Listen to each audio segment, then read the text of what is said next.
Os vereadores a ocuparem os seus lugares. Arnaldo Neto. José Celso. Lúcio Mauro. Marcelo Prado. Newton de Oliveira. Paulo Lanfredi. Reginaldo Sena. Reinalma Montalvão e Ricardinho Lima.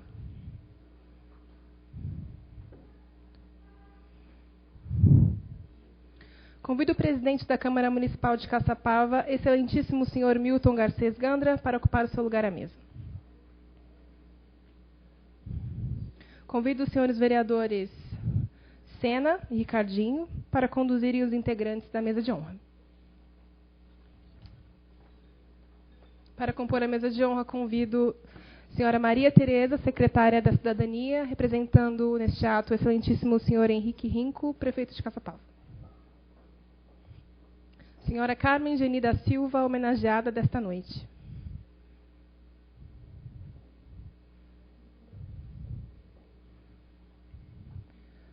Professor Paulo César de Oliveira, palestrante desta solenidade.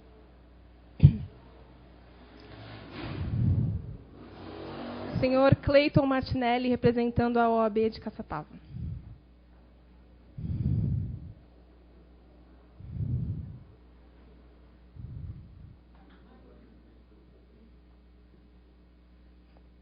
Anuncio a palavra do senhor presidente, vereador Milton Garcês Gandra.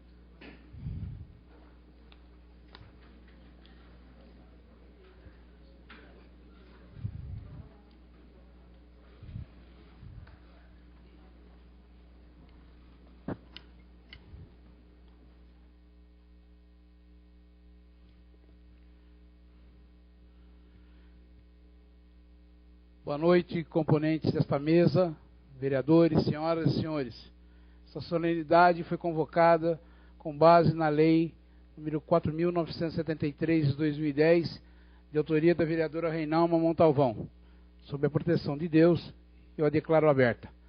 Convido todos os presentes para se levantarem e solicito ao vereador Marcelo Prado para que proceda a leitura de um trecho da Bíblia Sagrada. Peço a todos para que permaneçam em pé para cantarmos o hino nacional brasileiro e o hino de Caçapava.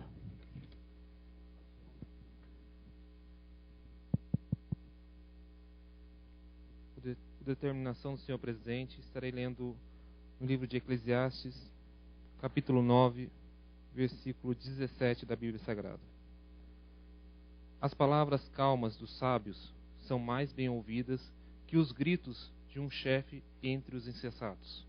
A sabedoria vale mais que as máquinas de guerra, mas um só pecador pode causar a perda de muitos bens. Amém.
Anuncio a palavra da vereadora Reinalma Montalvão, que fará a apresentação do palestrante, professor Paulo César de Oliveira.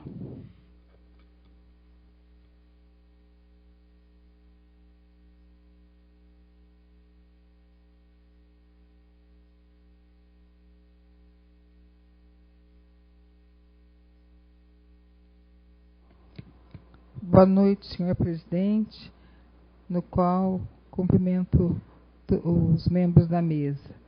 Boa noite aos nobres vereadores e a todos presentes. E o grupo da terceira idade, que está em maciço aí, para homenagear a Dona Carminha. Paulo César de Oliveira, filho de Neuza Maria Pereira de Oliveira e José Isabel de Oliveira. Nasceu no dia 16 de outubro de 69, na cidade de Jundiaí, São Paulo. É o segundo de 4 irmãos, sendo Rubem, Rubenita, Emerson. Paulo chegou ao Vale do Paraíba, no município de Taubaté, no ano de 72, aos 3 anos de idade, onde o pai, mecânico de manutenção, conseguira uma colocação profissional em uma montadora de autos da região. A família mudou-se então para Caçapava, tendo residência fixa no bairro Vila Bela. Sua vida escolar, ensino fundamental e médio, fora concluído na Escola Estadual Ministro José de Moura Rezende. Passara a infância e a adolescência fortalecendo os vínculos sociais, principalmente nos bairros Vila Santos, Vila São José e Vila Bela. E de tanto correr pelas ruas, participou da equipe de atletismo da Associação Atlética Caçapavense e depois Clube Recreativo Jequitibá, sempre representando as cores de nossa cidade, e é um apaixonado pela saúde e esporte. Já na maioridade, prestou serviço militar obrigatório na 12º Pelotão da Polícia Militar do Exército, chegando à graduação de cabo e hoje 3º sargento da reserva. Neste período, em 98, mudou-se para o bairro Nova Caçapava, fixando residência na qual coincidira com o início do bairro. Cursou graduação na Universidade de Taubaté com grau acadêmico, licenciatura em Educação Física em 94. Ministrou em escolas da gestão municipal e estadual, destacando-se a Escola Eliel de Almeida Martins, a Escola Professor Rui Barbosa e a Escola Ruth de Sá. Atuara também na Escola Técnica Edivardo Passos, ETEP. Desde 94, leciona na escola particular, Escola Damasco. Em 96, casou-se com Norma Lopes Justo. Deste matrimônio abençoado nasceram 3 lindos filhos, Davi, César, Helena e Daniel. Sua vida política fora despertada pelo desejo de fazer a diferença, onde no ano de 2000 fora candidato a vereador, ficando como 4º suplente dentro de seu partido. Militara em vários movimentos sociais, participara também nos comitês Comitê das Bacias Hidrográficas do Rio Paraíba do Sul, Comitê de Integração da Bacia Hidrográfica do Rio Paraíba do Sul, destacados órgãos na preservação da mata ciliar e defesa do Rio Paraíba do Sul. Atuara também no Conselho Municipal dos Direitos das Crianças e do Adolescente e integrara a Associação de Moradores do Bairro Vila Paraíso. Mudou-se para Taubaté, mas continuou trabalhando em Caçapava. Percursor na divulgação do pré-vestibular e sistema de bolsas para o ensino superior, Educafro, destinado a jovens negros com escassos recursos para ingressar na vida acadêmica. Atuara também como profissional de educação física na Prefeitura de Taubaté, Tremembé, e também como professor sócio-educador da Fundação Casa de Taubaté. Em 2012, fora candidato a vereador no município de Taubaté. Hoje é professor na Academia Raia Livre, Natação e Hidroginástica e continua lecionando na Damasco. Esse é o professor Paulo, que vai nos brindar com seus conhecimentos.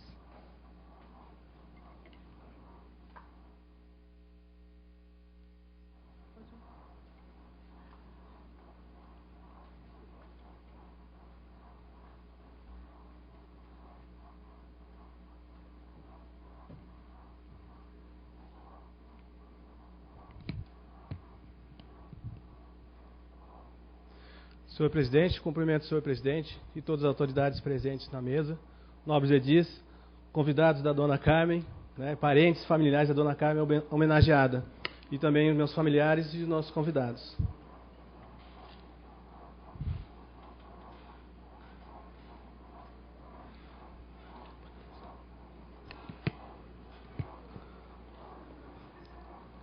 Bom, consciência negra. Eu vou me ater aqui em falar sobre, deixa eu ver aqui, sobre o Dia da Consciência Negra. A lei de origem 10.639, de 9 de janeiro de 2003. Não vou me ater muito às questões de consciência negra, né, sobre amarela, consciência humana, consciência dos homens ou consciência universal. E sim por que foi criada essa lei. E esse dia, né, de comemoração da consciência negra. Então, a luta pela liberdade do negro nunca parou no Brasil. Esse movimento sempre teve lá presente pelo grupo dos Palmares, Movimento Negro Unificado, e buscando as raízes do Zumbi dos Palmares. E lá eles descobriram que a morte dele foi no dia 20 de novembro de 1695. Né? E a partir daí, em 1971, esses grupos de movimentos, né, de negros, eles fizeram todo um ativismo e conseguiram, no Congresso, colocar essa lei. Tá? E para que essa lei? Temos já o dia 13 de maio, né, o dia da abolição, mas essa lei e esse dia de consciência negra para lutar contra o racismo, contra a discriminação e o preconceito racial, com orgulho, né, dessa raça, exaltando a nossa origem africana e a luta pela liberdade, informação e manifestação religiosa e cultural. Falando um pouquinho sobre o Quilombo dos Palmares, lá onde surgiu o nosso grande herói negro, Zumbi, ele foi o comandante ali. Ele era bastante forte e bastante de estratégia, né? Estratégia militar. E lá no Quilombo, pode ver por essa gravura bastante antiga, lá eles atendiam também brancos e os índios.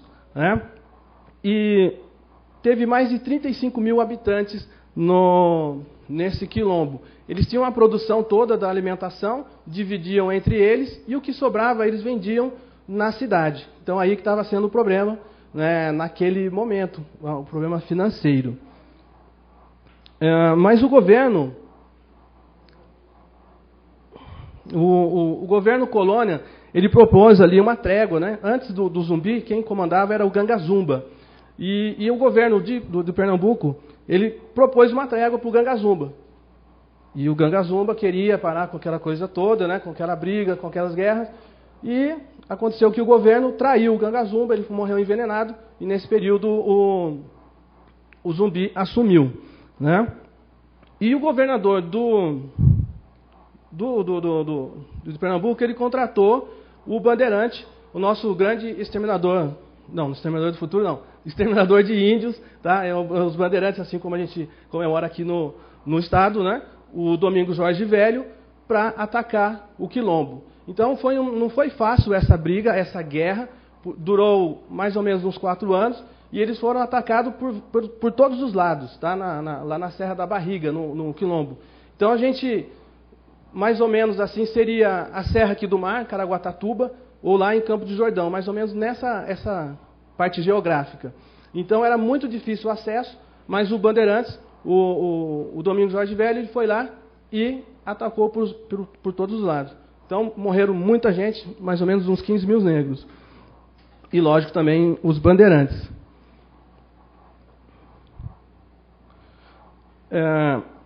Hoje o feriado Dia da Consciência Negra, ele está em 101 cidades do nosso estado, tá? E tem outras também no país. Mas antes de eu entrar na questão da educação, eu vou falar sobre 7 atos, bem rapidamente, 7 atos oficiais que marginalizaram o povo no Brasil. O povo negro e o povo hoje como está. Tá? O primeiro deles, vou falar bem resumidamente, para que vocês entendam a situação hoje, tá? Do negro, da população. E essa é a minha expectativa também com vocês, da minha palestra e com vocês. Entendam um pouquinho. Não quero tornar ninguém militante, né, da questão negra, mas entender como está funcionando hoje a educação e a questão racial no Brasil. Então, o primeiro ato oficial foi esse aqui, da implantação da escravidão no Brasil. Prestem atenção, vou ler rapidamente essa carta para vocês entenderem. Ao rei de Portugal, Afonso V, nós lhe concedemos por estes presentes documentos, com nossa autoridade apostólica, plena e livre permissão de invadir, buscar, capturar, subjugar os sarracenos e pagãos e quaisquer outros incrédulos e inimigos de Cristo, onde quer que estejam, como também em seus reinos, ducados, condados, principados e outras propriedades, e reduzir suas pessoas à perpétua escravidão, e apropriar e converter em seu uso e proveito e de seus sucessores, os reis de Portugal, em perpétuos supramencionados reinos, ducados, condados, principados e outras propriedades, possessões e bens semelhantes. Isso foi lá em 8 de janeiro de 1554, e quem deu essa autorização? O Papa Nicolau. Ok? Então, nesse período, 1554, a igreja mandava bastante, e ela fez essa carta. E a partir daí, Portugal, Espanha e Inglaterra invadiram a África, o continente, e começaram a escravizar o povo. Invasão, gente. Vamos lá. O segundo ato é a lei complementar à Constituição de 1824. Lá eles colocam que os negros eram doentes, portadores de moléstias contagiosas. Portanto, eles não deviam frequentar as escolas. Ok? Isso está na lei, gente. O terceiro ato oficial é a Lei de Terras de 1850, onde a partir dessa data, as leis de terra só poderiam ser obtidas através de compra, assim como a dificuldade de obtenção de terras que seriam vendidas. O que é isso, gente? Os quilombos, onde os negros já tinham fugido, estavam nos quilombos, eles precisaram sair de lá. Tá? Sair porque ele queria? Não, ele queria liberdade. Então, nesse período, o exército foi autorizado a buscar essas terras. Ok? Então, essa guerra, esse período, ela se prolongou até 1889. Desculpa, 1887, um pouquinho antes da Lei Áurea da Libertação dos Escravos. Mas dentro do exército lá houve um movimento para que se parasse essa questão de ficar buscando os negros nos quilombos, para retornar para os fazendeiros. O quarto ato é a Guerra do Paraguai, muito importante também para o nosso Brasil, para o nosso país, onde foi difundido, mais uma vez, uma mentira para os negros, e foram enganados, que todos eles fossem lutar na guerra, e ao retornar eles receberiam a liberdade e e os livres receberiam terras. Então, mais uma mentira aí que os governantes fizeram aos negros. Ok? E também um detalhe muito importante nesse período é quando chegava no fazendeiro, vamos lá, seu filho vai servir o exército. Não, meu filho não vai servir. Sumia com ele e mandava 10 escravos. Porque o escravo era a coisa. Então, eu sou dono dessa coisa e colocava 5 escravos lá. Hoje, o nosso patrono do exército, onde que eu servi, o Duque de Caxias, ele manda para o imperador. Olha só, vou ler rapidamente, prestem atenção. A sombra dessa guerra nada pode livrar-nos de que aquela imensa escravatura do Brasil dê o grito de sua divina e humanamente legítima liberdade, e tenha lugar uma guerra interna como no Haiti, de negros contra brancos, que sempre tem ameaçado o Brasil, e desaparece dele a eficacíssima e diminuta parte branca que há. Então, o Duque de Caxias hoje mandou para o imperador essa carta, falando para que se tomasse cuidado com os negros, devido a essa primeira mentira, tá? Porque os caras que voltaram, os negros que voltaram da guerra, estavam dominando as armas. Tá? Eles conseguiram sobreviver à guerra, tá? E estavam dominando as armas. Muito bem. O quinto ato é a Lei do Ventre Livre, de 1871. Também é ensinado na escola que foi uma liberdade, foi uma coisa boa. Tá? Mas não, na prática, esta lei, ela separava as crianças de seus pais, desestruturando a família negra. O sexto ato também é outra que é colocada nas escolas, agora está mudando um pouquinho, sobre a lei do sexagenário. Todo escravo que atingisse os 60 anos de idade ficaria automaticamente livre. Então, o que aconteceu nesse período? Esses negros, esses já velhos, eles foram para a rua, foram jogados na rua, sem direito à alimentação, sem mais nada. Tá? Por quê? Para o senhor do engenho e para o fazendeiro ali não tem mais custo nenhum. Então, ficou fácil para eles se livrar. Se vira desses velhos aqui que não estão conseguindo mais render. Então, foi esse momento também triste para a comunidade negra. E o último ato é a da imigração europeia. Ali, em 1890, a nossa região tem muitos imigrantes, claro, o nosso estado é muito forte nessa imigração. Mas o que aconteceu realmente é que o Brasil, nesse período pré-industrial, ele tinha a matéria-prima e tinha a mão de obra. Mas quem que era a mão de obra? Os negros, certo? Pegaram os negros para trabalhar? Não. 1890, 2 anos após a libertação dos escravos. Os caras estavam tudo aí na rua. Pegaram eles para trabalhar? Não. Então, o governo, querendo o embranquecimento, novamente, do país, trouxeram novos imigrantes para o país. E proibiram, tá? De novos negros chegarem, e asiáticos também. Então, tudo isso está na lei. Ok, gente? Bom, esse breve histórico, para que a gente entenda que tudo estava na lei, tudo está na lei. Ok? A educação. Aquela coisa, o professor vai falando rapidão, né? Vai se empolgando, mas é muito interessante a gente buscar a história e ver a realidade nossa. Então, por isso que a gente tem que estar sempre estudando. Tá? A educação, hoje ela é muito importante, a aquisição do conhecimento. E a educação e o conhecimento, nesse sentido, do negro, é muito importante a gente estar passando para as nossas crianças e para os nossos futuros filhos e familiares.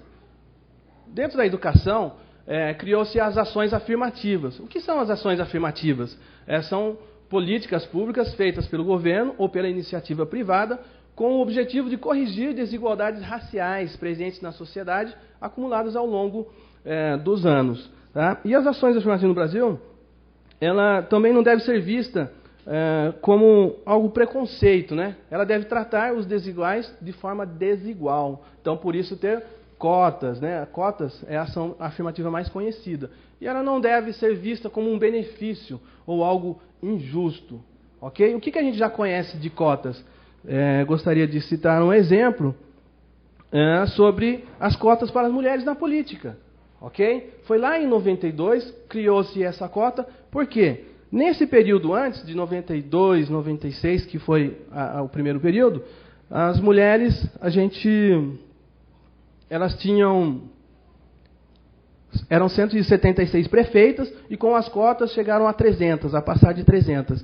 As vereadoras, nesse período, era de 1.700 e passaram para 5.000 após as cotas. Ou seja, precisou colocar a lei, né, para que colocasse as candidatas, né, a vereadores e prefeitos.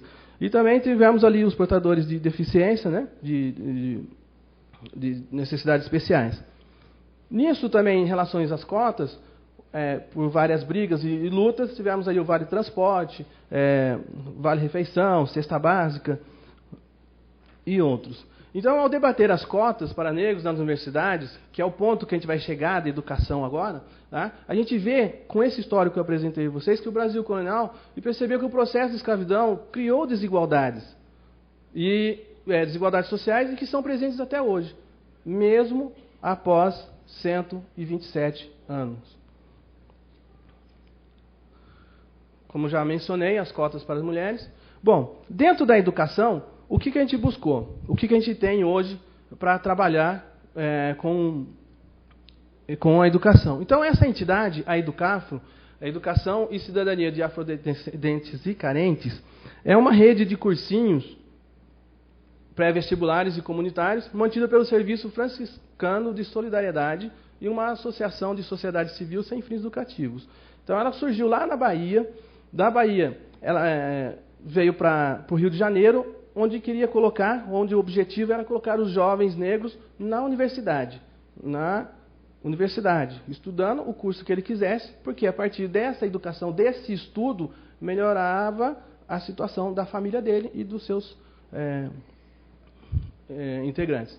Então, essa organização é a luta por essa população pobre, negra, em especial. O branco também pode estar lá, tá? O branco pobre. E as pesquisas provam, gente, que quando chega disputando uma vaga, o negro e o branco pobre, quem entra na vaga é o branco pobre.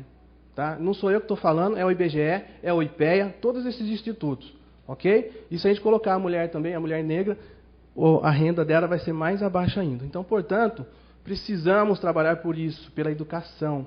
A educação que eu estou falando, tanto no ensino superior, mas também no ensino fundamental. O fundamental é médio. Nas escolas, nos nossos bairros, na escola municipal, na nossa casa. Então, a gente tem que cuidar com bastante atenção. Essa universidade, essa Educafro, ela tem parcerias com várias faculdades. Porque ela surgiu, esse trabalho, foi lá atrás, antes de cotas, antes de ProUni, antes de Enem, antes de Escola da Família. Ok? Bem antes disso. Então, o que ela fez? Ela fez parcerias com faculdades particulares e colocava esses negros, esses jovens que estavam estudando no cursinho, nessas faculdades. Ela fazia parceria para quê? Para que, de acordo com a nota que esse aluno tirava no cursinho dele, ele fazia uma faculdade FGV com 50% ou 100% de bolsa. Uma das melhores faculdades de administração e economia do Brasil. E o carinha que estava ali estudando, o jovem que estava estudando nesse cursinho, ele podia entrar nessa faculdade de alto nível. Então, quando a gente fala de cotas, não é só porque eu sou negão, que a minha pele é mais escura, que eu vou entrar na faculdade. Eu vou ter que tirar nota também. Ok? E esse aluno, esse jovem, ele vai ter que tirar nota. Como todos os outros.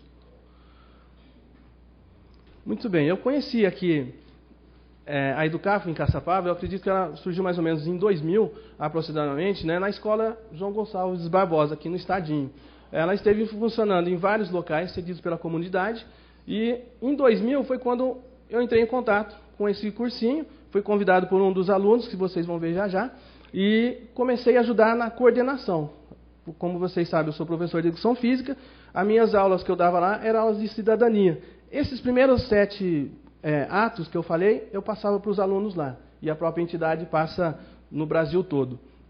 E sempre contava com professores, com voluntários. Ok? Os alunos não pagavam nada, e se eles pagassem era a apostila, e o que sobrava era para ajudar um combustível, um lanche comunitário, um combustível para o professor que já era voluntário.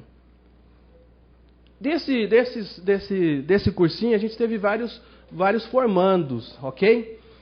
Vários formandos. Eu gostaria de citar alguns, né? Ali, por exemplo, o Paulo se formou em Direito, ele é advogado, está trabalhando hoje, né, nessa área, está buscando um mestrado, ralou muito, tem cada aluno, cada um de nós aqui tem a sua história de estudo, de ralo, de dedicação, né, de trabalho para chegar onde vocês chegaram. E esses meninos aqui também. Né? A Gisele fez gestão em RH, a Elaine também professora de matemática. Eles fizeram a parceria de 50% a 100% na Universidade de Lorena, na Unisal de Lorena. Então, eles se deslocaram para lá, já com bolsa pelo cursinho. A Daiane, psicóloga também, se formou, hoje está uma excelente profissional, mora em Taubaté. A Maíra, a mãe dela também ajudava como voluntária, ela se formou em fonoaudiologia, lá na Unisal também, e passou num concurso da prefeitura em Taubaté. O Cleiton, esse aqui também foi o rapaz que me convidou para ajudar, hoje ele é um médico muito famoso, a gente teve um contato muito estreito, vou falar mais à frente ali. Hoje ele é cirurgião vascular, endovascular, no Hospital Sino Brasileiro Regional e também na Fusan. E a Solange Barbosa, que é lá do núcleo, que surgiu também daqui, lá de Tremembé. Ela fez história, fez um projeto, tá? Apresentou para o professor dela, lá da Unisal de Lorena. O que o professor fez? Deu risada. Ah, não acredito, esse trabalho, você vai fazer isso aí, não tem cabimento. Ela fez a Rota dos Escravos, aqui da nossa região, fez um trabalho lá. O que aconteceu com esse trabalho dela? Ela foi apresentando, ela chegou, sabe aonde? Na Unicef, lá na Unicef.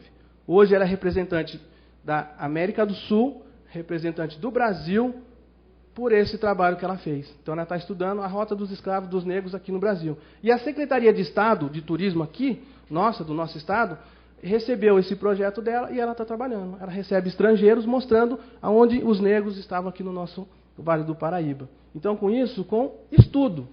Ela ficou lá, coitadinha, eu sou negra, eu sou pobre, não vou estudar? Não, se dedicou. Ok?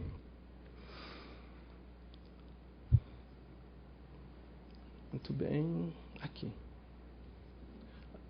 Essas conquistas, essa educação, foram feitas no Brababá. E legal, cara, estou precisando de cotas? Não. Com muita luta. Essa Educaf, ela está bem organizada no Brasil todo. E hoje a luta que ela está brigando mais são por cotas na USP. A nossa faculdade famosa. E para vocês não sabem como é a minha área, Educação Física, a USP, aquele centro lá que foi criado em São Paulo, para ter um Pan-Americano aqui no Brasil. Então a cidade universitária foi construída para ter um Pan-Americano no Brasil. O último foi agora em Toronto. Então, eles fazem essas lutas, essas palestras, né? E essa briga. E outro detalhe muito importante que está acontecendo hoje em dia é a morte dos jovens negros. Tá? Na rua, pela polícia, por bandido, pela droga, tudo. Então, hoje, tem lá, as estatísticas provam, aqui do estado de São Paulo, lá do Nordeste, no Rio de Janeiro, os negros estão morrendo, estão sendo assassinados. Então, a gente precisa olhar isso com bastante atenção. Os jovens negros, de 15 a 25 anos. Tá? Vamos ter muita atenção aos nossos filhos.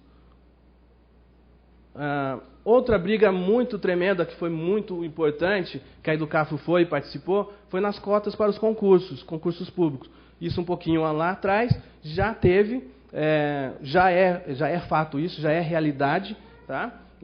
Dessas cotas para negros nos concursos públicos. E eu gostaria de falar para a Maria Tereza, para levar ao nosso prefeito, que possa indicar para ele, colocar nos próximos concursos aqui de Caçapava, do nosso município, cotas para negros. Assim como falo também para o nosso presidente, né, dessa casa, para que coloque nos próximos concursos cotas para negros nessa casa também.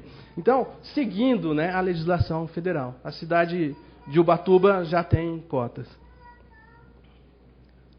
Esse aqui é o Frei Davi, que é vamos dizer assim, o presidente, que é o responsável. Ele esteve aqui em Caçapava várias vezes para orientar, para dirigir, né, esse trabalho. E lá em Taubaté também. Olha só, outra luta. Os caras são loucos, cara. São meio radicais? São. Mas precisa, para mostrar, para sensibilizar. Os caras se acorrentam, né? Deita lá no Planalto, na USP, amarra tudo no portão da Unicamp também, que não tem cotas ainda. Estão mexendo, estão dando um jeitinho lá, mas o ideal é colocar para negros mesmo. Ok? Esse rapaz aqui é um médico. Apenas um exemplo, tá? A cota, gente, ela começou lá na UERJ, né? Foi lá da primeira universidade. Hoje também é fato, todas as universidades federais têm cotas.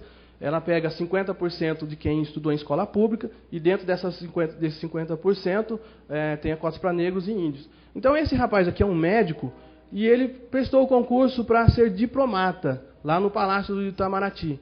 Ele é negro? Ele entrou por cotas. Ele fez isso uma vez? Não. Ele fez 2 vezes. Como é que a gente sabe quem que é negro nesse nosso país? Quem que é negro? O Frei Davi ele fala assim, pergunta para a polícia sabe. Permitam-me os policiais que estejam aqui, mas a polícia sabe quem que é negro. Mas esse carinha aqui, ele tentou 2 vezes ser diplomata, querendo se passar por negro. Okay? O Ministério Público caiu em cima, tá? A Educafro fez todas as representações, ele alega que os bisavós deles são negros e os avós maternos são negros. Okay? Mas o fato hoje, gente, do que define o negro é a cor da pele, é o genótipo, ok? É lógico que com a miscigenação, pode ser o pai negro, a mãe branca, e o filho vai nascer negro, e assim por diante. Mas quanto mais escura a cor da pele, mais a discriminação. Entendam isso, gente. Seja no emprego, seja num hospital, seja em qualquer lugar. Então vamos trabalhar para que o povo entenda isso, porque a nossa sociedade entenda que todos somos iguais. A consciência negra ela também existe em outros países, tá? Esse aí lá nos Estados Unidos, o nome deles, o nome que eles dão lá é o Black History Month, mais ou menos no inglês, permitam-me, Black History Month, e é em fevereiro, é comemorado no mês de fevereiro. Esse aqui foi a comemoração do ano passado, em 2014. Vejam que eles exaltam, eles colocam as suas autoridades, né? Aqui, ó, o Obama, Martin Luther King, Muhammad Ali, né? Outros autores, Michael Jordan, né? Então, Oprah, né? Oprah, e o coronel Colin, né? Colin Powell, personagem na Guerra do Golfo, ok? Muito bem, lá no Canadá também eles comemoram a consciência negra no mês de fevereiro. Olha só um dos cartazes deles, né? Colocando ali a Mãe África. Aqui é um cartaz da Inglaterra também, outro país que comemora a consciência negra.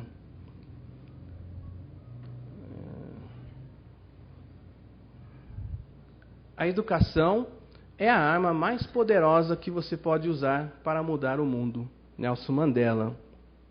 Precisamos usar essa educação, gente. E fechando aqui, relembrando, né?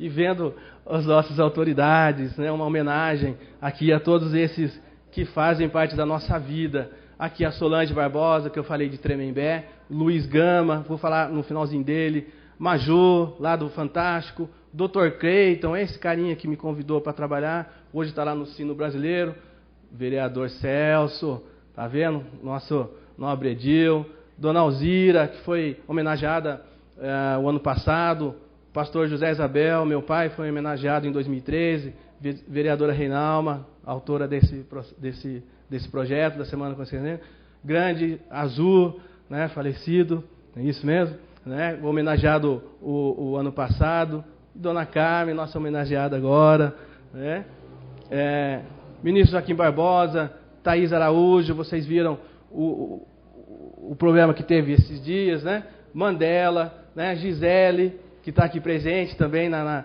nossa plateia, que eu mencionei ali, e o nosso grande vereador também, Neguinho do ABC. E também está na plateia o Paulo, um dos advogados que eu coloquei ali, tá, gente?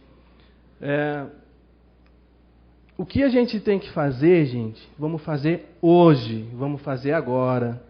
Zumbi dos Palmares, ele brigou.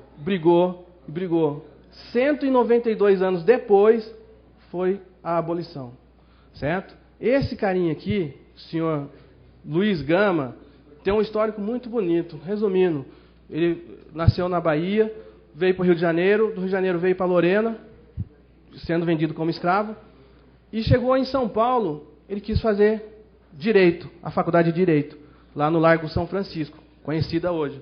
O que aconteceu com ele? Não deixaram. O que ele fez? Vou embora para casa. Não. Ele fez a faculdade como ouvinte, cara. Passou os anos todos só lá na sala frequentando, sem direito a nota, nada. Ele se tornou um grande abolicionista. a cadeira dele, ele é o número 15 na cadeira de letras, é um grande poeta, tá? Ele libertou vários escravos pelo Brasil afora, e principalmente na nossa região, tá? E o detalhe, gente, esse ano ele recebeu o título dele da OAB. Olha só, 120 anos depois, ele recebeu o título dele de OAB, tá? Foi advogado.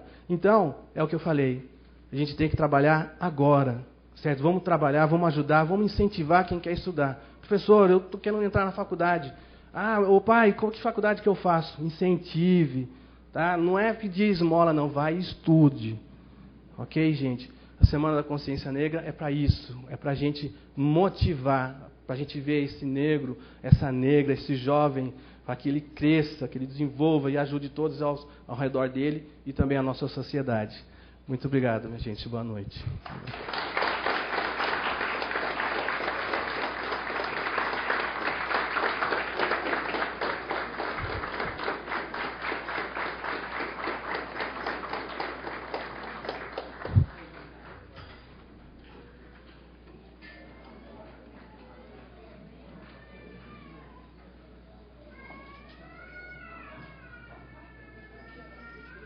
A vereadora Reinalma Montalvão entregará um bottom com o brasão do município ao professor Paulo César de Oliveira.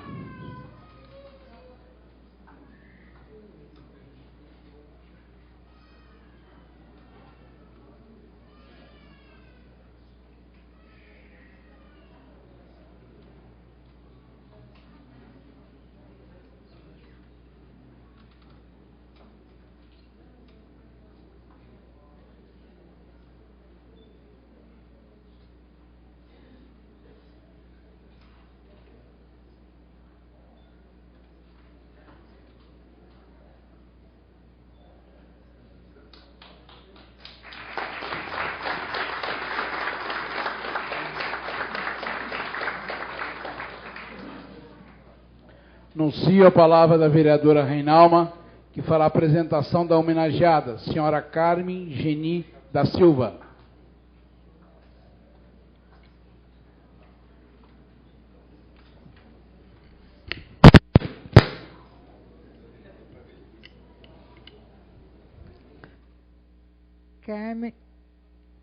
Carmen Geni da Silva nasceu na cidade de Emboabas, Minas Gerais, em 3 de outubro de 1937, filha de Sebastião Rafael da Silva e Maria Joana de Jesus.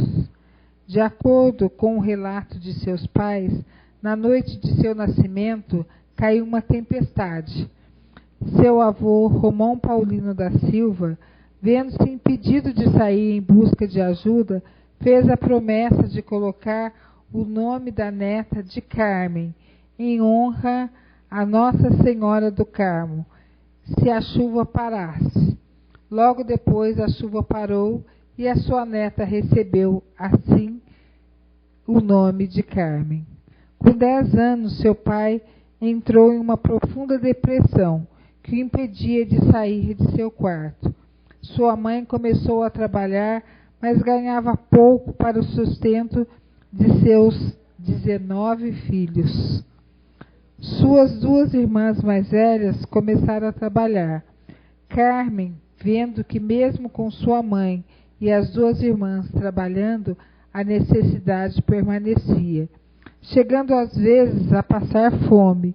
Mesmo sendo uma das filhas mais nova, pediu a sua mãe que também a deixasse trabalhar, e sua mãe autorizou sua saída. Em seu trabalho passou momentos difíceis. Haviam dias em que não lhe era dado nada para comer. Percorria quilômetros para pegar lenha. Como qualquer criança, sentia medo do escuro e de ficar sozinha. Sua patroa, ciente de seus medos, saía deixando-a no escuro. O que a consolava era a oração do terço, que sempre levava nas mãos, e o desejo de ajudar seus pais.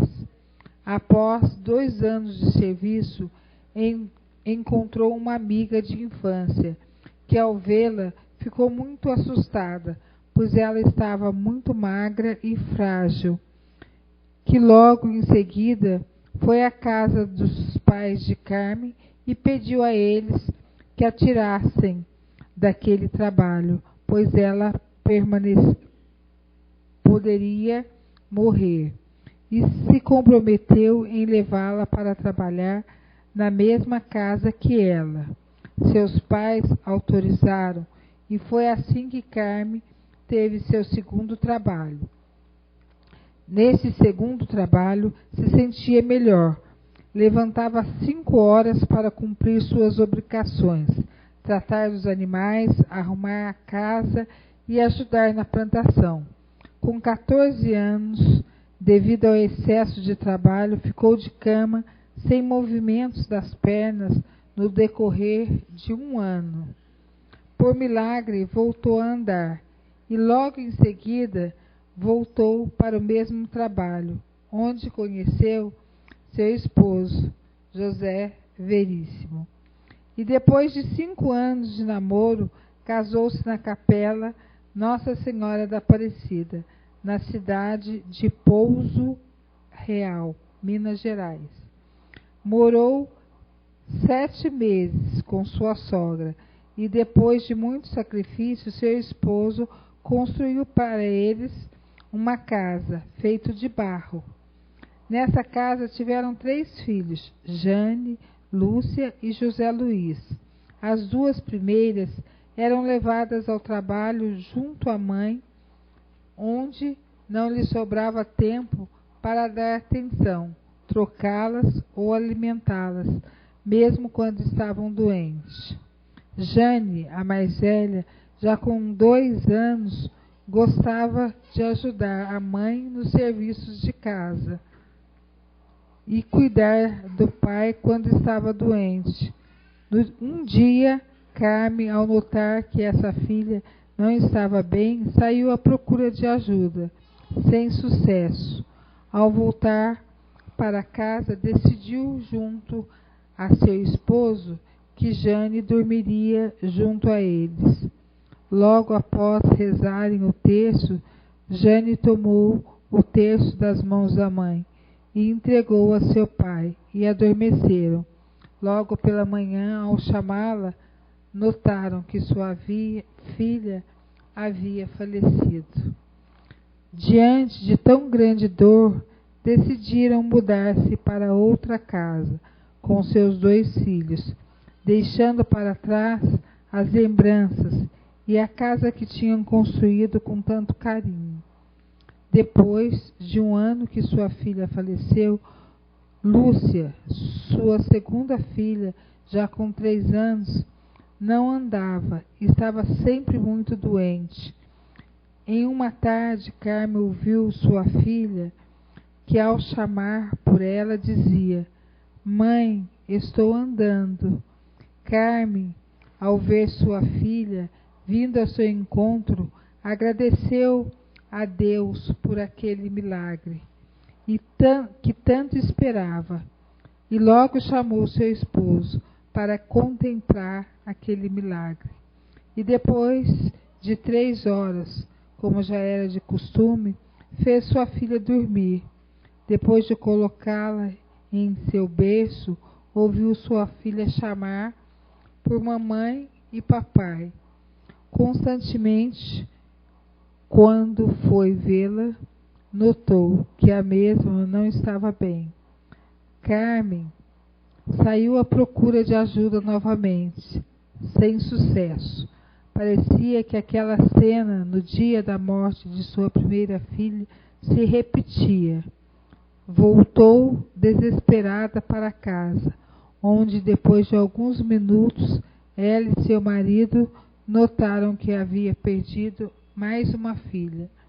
Após o falecimento de Lúcia, Carmen teve mais 6 filhos: Lázara, Paulo Roberto, Vilneia, Henrique, Cileia e Mercedes. A vida ficou ainda mais difícil, até que depois da visita de Celina, sobrinha de seu marido, que ao ver a dificuldade que eles se encontravam, arrumou trabalho para seu marido em uma fazenda, localizada em Piedade, na cidade de Caçapava, São Paulo, onde tiveram 3 filhas, Silvana, Maria Isabel e Mercês. Os filhos mais velhos trabalhavam em plantações, e os mais novos ajudavam a cuidar de seus irmãos mais novos. Nesta fazenda moraram por 9 anos.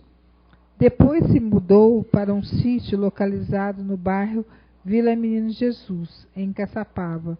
Quando seu esposo ficou doente, devido ao excesso de trabalho, juntaram dinheiro para comprar casa própria, ficando nesse sítio durante 5 anos.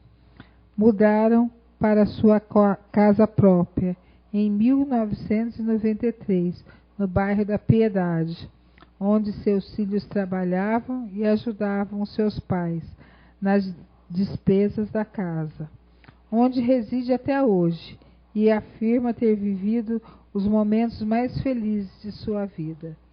Carmen Geni, independente de onde morou, vai frequentemente à igreja e assim educou seus filhos, dizendo que sempre, em primeiro lugar, devem buscar a Deus, acordando todos os dias bem cedo para rezar, colocando sua família, através do terço, nas mãos de Deus. Há 50 anos é apóstola do Sagrado Coração de Jesus.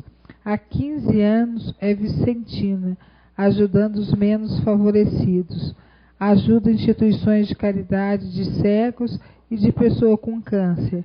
Há 6 anos participa da pastoral do idoso e da saúde, fazendo visitas periodicamente.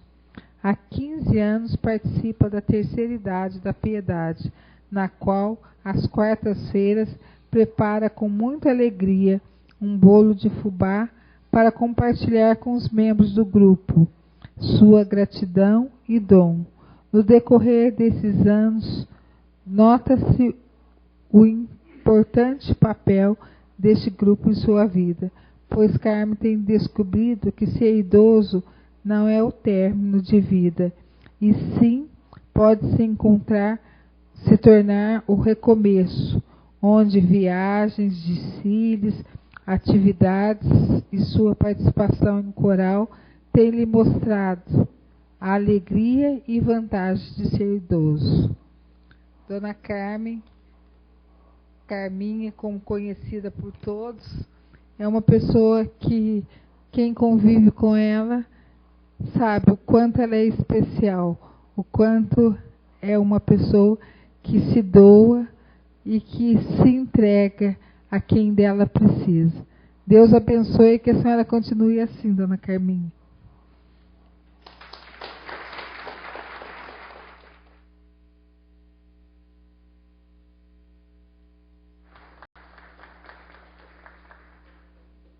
A vereadora Reinalma entregará uma placa comemorativa e um botão com o brasão do município à senhora Carmen Geni da Silva.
Anuncio a palavra da senhora Isabel, filha da senhora Carmen, que fará o agradecimento em nome de sua mãe.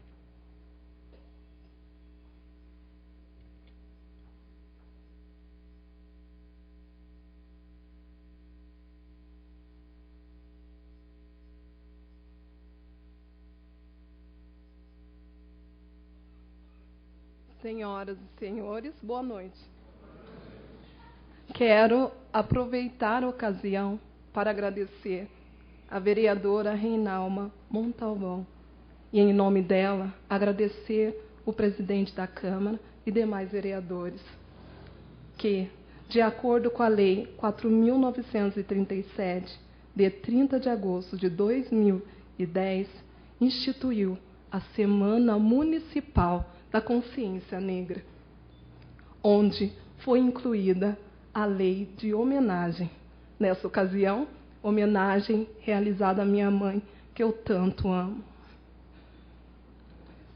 Presto também meus sinceros agradecimentos aos familiares, parentes, amigos, também assim ao professor Paulo César de Oliveira, pelo teu exemplo de vida.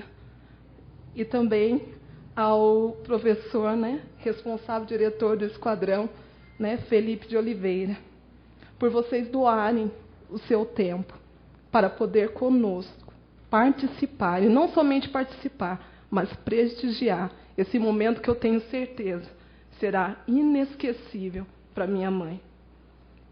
Em nome da minha mãe, muito obrigada.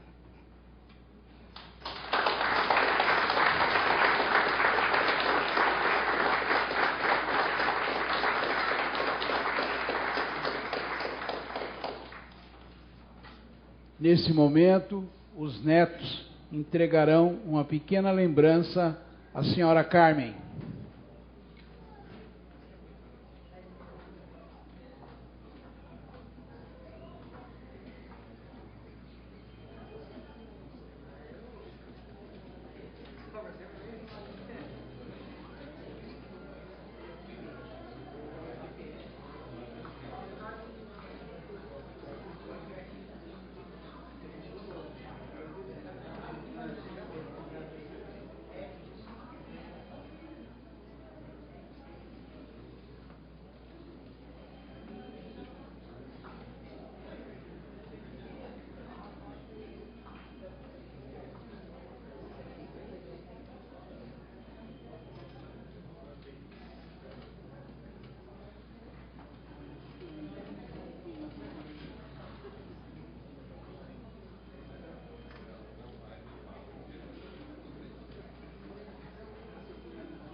senhora Adriana também fará uma entrega de uma lembrança também. Senhora Adriana.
Agora assistiremos a uma apresentação do diretor do esquadrão, Felipe de Oliveira.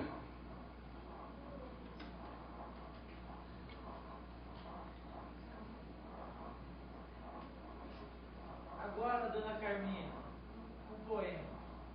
Certo dia, a dona Agulha quis causar perturbação com a comportada linha que estava ali quietinha, sem causar nenhuma confusão. Quem pensa que tu és, com esse ar de presunção, disse logo a dona Agulha, iniciando a discussão. Comportada, porém orgulhosa, por isso quietinha, pensa até que é rainha, mas esquece o seu lugar. O principal aqui sou eu quem devo me orgulhar. Ora, não me abeste, dona Agulha, não me venha azucrinar, respondeu a linha espessa e botou logo a falar. Sim, sou eu a principal, do começo ao final, eu costuro com beleza, até se for para uma realeza. Nós não devemos duvidar que aqui nesse trabalho, eu quem devo me orgulhar.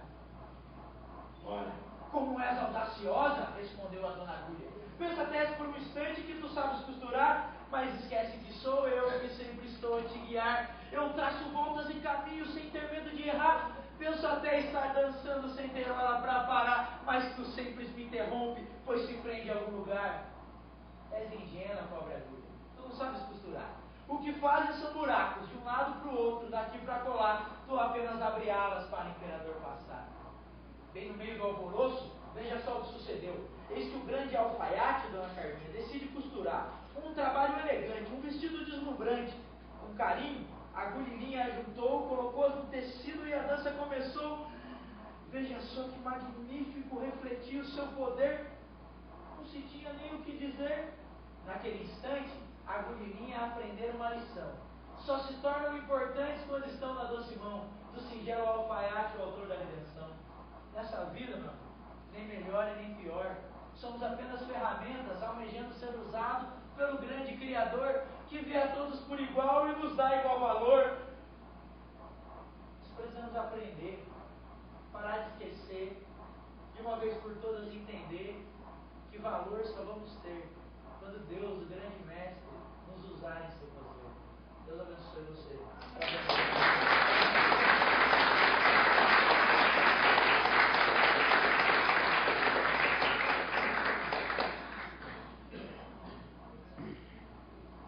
Em nome da Câmara Municipal de Caçapava, parabenizo a senhora Carmen pela homenagem e agradeço a colaboração do professor Paulo. Agradeço a presença de todos. Convido todos os presentes para uma recepção que será realizada na Câmara Cultural Chico Triste, no andar superior deste prédio. Esta presidência declara encerrada a sessão especial. Uma boa noite.